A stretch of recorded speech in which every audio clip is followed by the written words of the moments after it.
तिला, त्याचा हिशोब नाही. तिच्याकडे पुन्हा तुमचे दुखणे खुपणे किती केले, तुम्ही तिला जीव देत नव्हते, त्याचा हिशोब तिच्याकडे नाही.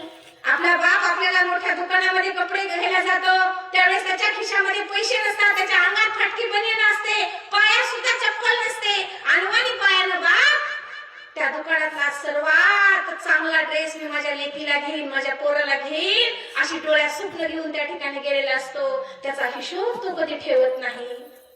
त्याच्याकडे हिशोबच नाही. हिशोबात कच्चे असतात आपले आई वडील. जेव्हा लेकरांची वेळ येते त्यावेळेला, पण ज्यावेळेस लेकरांची आता वेळ आलेली त्यांना सांभाळण्याची, लेकर मात्र असा हिशोब लावतात, हिशोब ठेवतात. किती दिले माझ्या बाबाला पैसे, असे असे एवढे एवढे दिले, है ना, हिशोब लागतो, है ना. आईच्या दवाखान्याला किती खर्च झाला, एवढं एवढं बिल झालं बाबा 40,000, मग मांडून ठेवतात. मग तिघ भाऊ असले तर वाटणी करतात आई वडिलाची.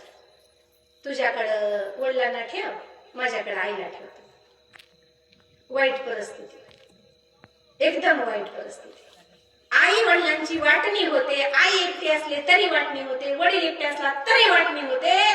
ज्याचा हिशोब माझ्या मायबापांनी कधी आयुष्यभर ठेवला नाही, त्यांच्या म्हातारपणात मात्र आपण त्यांचे हिशोब ठेवायला लागतो, स्वार्थी बनतो आपण. नाही, हे स्वार्थ आपल्यामध्ये येताच कामा नये, कारण आपण शेतकऱ्याचे लेकर, हे आपलं कामच नाही. आपण शिवरायांच्या या महाराष्ट्रातली लेकर